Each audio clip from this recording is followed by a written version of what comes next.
Drugs తీసుకుంటున్న వారి మీద, డ్రగ్స్ పంపిణీ చేస్తున్న వారి మీద, మాదక ద్రవ్యాల మీద ప్రభుత్వాలు ఉక్కుపాదం మోపాలన్న ప్రయత్నం చేస్తున్నప్పటికీ డ్రగ్స్ని అరికట్టడంలో మాత్రం ప్రభుత్వాలు విఫలమవుతూ ఉన్నాయి.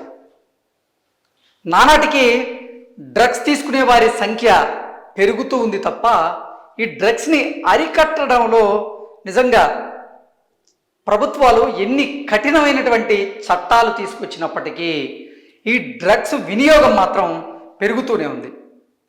నిజంగా 2018తో పోల్చుకుంటే 2020, 21, 22 సంవత్సరాల్లో డ్రగ్స్ వినియోగం పెరిగినట్లుగా కొన్ని అంచనాలు చెప్తూ ఉన్నాయి. ఈ మధ్యకాలంలో చూసుకున్నట్లయితే ఎక్కడ ఏ పార్టీ చూసినా కానీ ఆ పార్టీలో డ్రగ్స్ అయితే కలకలం రేపుతూ ఉన్నాయి. ఖచ్చితంగా రేవ్ పార్టీలు జరిగినా, లేదంటే సెలబ్రిటీస్కి సంబంధించినటువంటి ఏదైనా పార్టీలు జరిగినా ఆ పార్టీల్లో మాత్రం విదేశీ మద్యం, డ్రగ్స్ అనేది సర్వసాధారణం అయిపోయింది.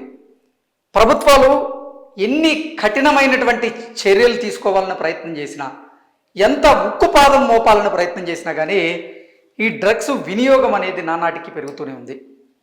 సెలబ్రిటీలే ఈ డ్రగ్స్కి అలవాటు పడిపోతూ ఉన్నారు. చాలామంది సెలబ్రిటీలు, అందరూ కాదు, కొంతమంది సెలబ్రిటీలు డ్రగ్స్కి అలవాటు పడిపోతూ ఉన్నారు. డ్రగ్స్ తీసుకుంటూ అడ్డంగా దొరికిపోయిన వాళ్ళు చాలామంది ఉన్నారు. ఈరోజు మనం అటువంటి వారిలో ఒకరి గురించి మాట్లాడుకుందాం. ప్రముఖ హీరో శ్రీరామ్. ఈయన డ్రగ్స్ తీసుకుంటూ ఈరోజు పోలీసులకైతే దొరికారు. ఇక వివరాల్లోకి వెళ్తే శ్రీరామ్ అసలు పేరు శ్రీకాంత్, కాకపోతే స్క్రీన్ నేమ్ వచ్చి శ్రీరామ్. అతను తెలుగు చిత్ర పరిశ్రమలోను, తమిళ చిత్ర పరిశ్రమలోను ప్రముఖ పేరు కలిగినటువంటి ఒక హీరో. ఎన్నో సినిమాల్లో నటించాడు. ఆరువారి మాటలకు అర్థాలే వేర్లే, పిండం, హరికథ, ఇలా ఈ మధ్యకాలంలో అతను తరచుగా తెలుగు ప్రేక్షకులకి దగ్గరవుతూ వచ్చాడు. అంటే ఇంతకుముందు కూడా చాలా సినిమాల్లో అతను నటించినప్పటికీ ఈ మధ్యకాలంలో హీరో శ్రీరామ్ నటించినటువంటి చిత్రాలు తెలుగులో కూడా ఎక్కువగా ప్రేక్షకుల ఆదరణ అయితే పొందుతూ ఉన్నాయి. అయితే హీరో శ్రీరామ్ మాత్రం ఈరోజు డ్రగ్స్ తీసుకుంటూ చెన్నై పోలీసులకి అడ్డంగా దొరికిపోయినట్లుగా కొన్ని వార్తలు వస్తున్నాయి. ఆ వార్తల సారాంశం ఏంటనేది ఒకసారి మనం విశ్లేషణ చేసుకునేటువంటి ప్రయత్నం చేద్దాం. డ్రగ్స్ కేసు పోలీసుల అదుపులో హీరో శ్రీరామ్. డ్రగ్స్ కేసులో హీరో శ్రీరామ్ అంటే శ్రీకాంత్ను పోలీసులు అదుపులోకి తీసుకున్నారు. చెన్నైలో ఆయన్ను విచారణ చేస్తూ ఉన్నారు.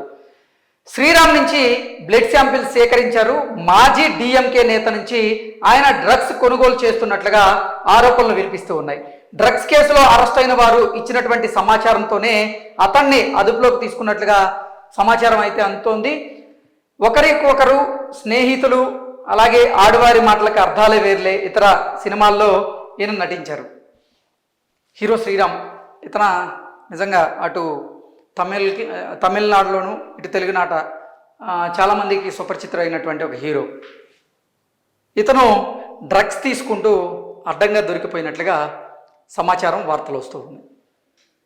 డిఎంకే మాజీ నేత ఒక అతను ఇతనికి డ్రగ్స్ అమ్ముతున్నట్లుగా, డిఎంకే నేత దగ్గర నుంచే హీరో శ్రీరామ్ డ్రగ్స్ కొనుగోలు చేస్తున్నట్లుగా, అది తెలుసుకున్నటువంటి పోలీసులు చాకచక్యంగా హీరో శ్రీరామ్ని అదుపులోకి తీసుకున్నట్లుగా, ఇంతకు ముందు డ్రగ్స్ ఎవరైతే సప్లై చేసిన వారు ఉన్నారో, అలాగే డ్రగ్ కేసులో దొరికిన వారు ఉన్నారో, వారిచ్చినటువంటి సమాచారం మేరకే శ్రీరామ్ని పోలీసులు అదుపులోకి తీసుకొని విచారిస్తున్నట్లుగా మనకైతే వార్తలు అంతూ ఉన్నాయి. అలాగే శ్రీరామ్ దగ్గర నుంచి బ్లడ్ శాంపిల్స్ అయితే తీసుకున్నారు. అలాగే తన గోర్లు కూడా సేకరించినట్లుగా సమాచారం అయితే అందుతుంది.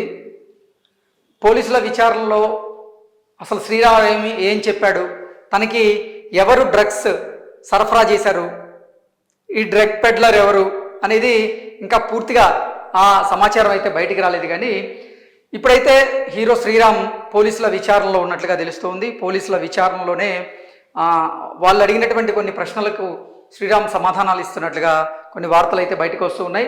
హీరో శ్రీరామ్ నుంచి అయితే బ్లడ్ శాంపిల్స్ సేకరించారు. మాజీ డిఎంకే నేత నుంచి ఆయన డ్రగ్స్ కొనుగోలు చేసినట్లుగా ఆరోపణలు వినిపిస్తున్నాయి. డ్రగ్స్ కేసులో అరెస్ట్ అయిన వారు ఇచ్చినటువంటి సమాచారంతోనే అతన్ని అదుపులోకి తీసుకున్నారన్నట్లుగా మనకైతే సమాచారం అందుతుంది. అంటే నిజంగా ఇటు తెలంగాణలో కానీ, ఆంధ్రాలో కానీ, తమిళనాడులో కానీ, అటు కర్ణాటకలో కానీ ప్రభుత్వాలు ఈ డ్రగ్స్ని అరికట్టేందుకు ఎన్నో చర్యలు చేపడుతున్నప్పటికీ నిజంగా అరికట్టడంలో మాత్రం ప్రభుత్వాలు కొంచెం విఫలమవుతూనే ఉన్నాయి. ఈ డ్రగ్స్ వినియోగం అనేది నానాటికి పెరుగుతూనే ఉంది. డ్రగ్ పెడ్లర్లు కూడా ఈ మధ్యకాలంలో తెలంగాణ ప్రభుత్వం చూసుకున్నట్లయితే డ్రగ్స్ తీసుకున్న వారిని బాధితుల నుంచి నిందితులుగా కూడా మార్చింది. అయినప్పటికీ తెలంగాణలో కూడా డ్రగ్స్ తీసుకునే వారి సంఖ్య పెరుగుతూనే ఉంది.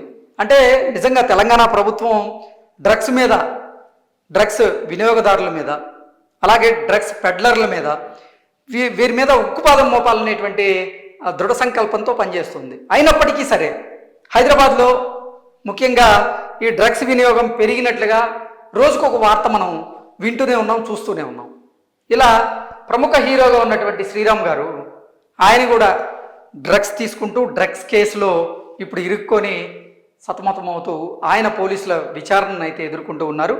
విచారణలో భాగంగా నిజంగా ఏ అంశాలు బయటకు వస్తాయనేది అయితే దాని మీద ఇంకా మనకైతే స్పష్టత లేదు. కానీ ప్రభుత్వాలు నిజంగా ఎన్ని కఠినమైనటువంటి చట్టాలు తీసుకొచ్చినా, ఎన్ని చర్యలు చేపడుతున్నా, వాళ్ళ మీద కేసులు బుక్ చేస్తున్నా ఈ డ్రగ్స్ వినియోగం మాత్రం తగ్గడం లేదు, నానాటికి పెరుగుతూనే ఉంది.